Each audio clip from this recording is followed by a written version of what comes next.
Stress भरी इस fast दुनिया में अक्सर ऐसे क्षण आते हैं जब हम स्वयं को निराशा के भंवर में फंसा पाते हैं। ऐसे में लगभग हर किसी को मोटिवेशन की जरूरत पड़ती ही है, चाहे वह किसी के बोले गए प्रेरक शब्द या कहीं लिखे प्रेरक वाक्य या फिर प्रेरणादायक कहानियां। मोटिवेशनल स्टोरीज इन हिंदी हमें निराशा के उस भंवर से बाहर निकालकर नए जोश का संचार करती हैं। आज के इस ब्लॉग के माध्यम से हम आपको कई सारे उदाहरण के साथ मोटिवेशनल कहानियां, प्रेरक कहानी हिंदी में पढ़ने के लिए मिलेंगी। Hindi motivational story. एक आखिरी प्रयास। एक समय की बात है, एक राज्य में एक प्रतापी राजा राज करता था। एक दिन उसके दरबार में एक विदेशी आगंतुक आया और उसने राजा को एक सुंदर पत्थर उपहार में दिया। राजा वह पत्थर देख बहुत प्रसन्न हुआ। उसने उस पत्थर से भगवान विष्णु की प्रतिमा का निर्माण कर उसे राज्य के मंदिर में स्थापित करने का निर्णय लिया और प्रतिमा निर्माण का कार्य राज्य के महामंत्री को सौंप दिया। महामंत्री गांव के सर्वश्रेष्ठ मूर्तिकार के पास गया और उसे वह पत्थर देते हुए बोला, महाराज, मंदिर में भगवान विष्णु की प्रतिमा स्थापित करना चाहते हैं।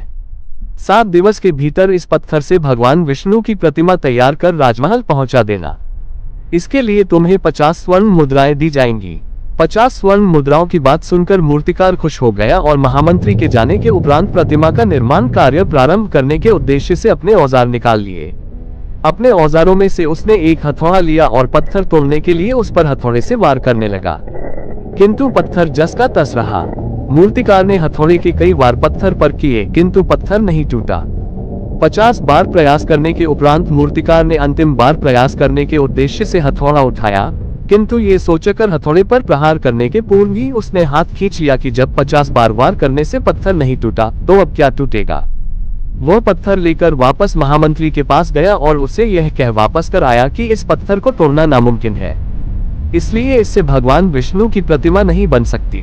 महामंत्री को राजा का आदेश हर स्थिति में पूर्ण करना था, इसलिए उसने भगवान विष्णु की प्रतिमा निर्मित करने का कार्य गांव के एक साधारण से मूर्तिकार को सौंप दिया। पत्थर लेकर मूर्तिकार ने महामंत्री के सामने ही उस पर हथौड़े से प्रहार किया और वह पत्थर एक बार में ही टूट गया। पत्थर टूटने के बाद मूर्तिकार प्रतिमा बनाने में जुट गया। इधर महामंत्री सोचने लगा कि काश पहले मूर्तिकार ने एक अंतिम प्रयास और किया होता तो सफल हो गया होता और 50 स्वर्ण मुद्राओं का हकदार बनता। मित्रों, हम भी अपने जीवन में ऐसी परिस्थितियों से दो चार होते रहते हैं। कई बार किसी कार्य को करने के पूर्व या किसी समस्या के सामने आने पर उसका निराकरण करने के पूर्व ही हमारा आत्मविश्वास डगमगा जाता है और हम प्रयास किए बिना ही हार मान लेते हैं। कई बार हम 1-2 प्रयास में असफलता मिलने पर आगे प्रयास करना छोड़ देते हैं, जबकि हो सकता है कि कुछ प्रयास और करने पर कार्य पूर्ण हो जाता या समस्या का समाधान हो जाता। यदि जीवन में सफलता प्राप्त करनी है तो बार बार असफल होने पर भी तब तक प्रयास करना नहीं छोड़ना चाहिए जब तक सफलता नहीं मिल जाती। क्या पता जिस प्रयास को करने के पूर्व हम हाथ खींच लें वही हमारा अंतिम प्रयास हो और उसमें हमें कामयाबी प्राप्त हो जाए।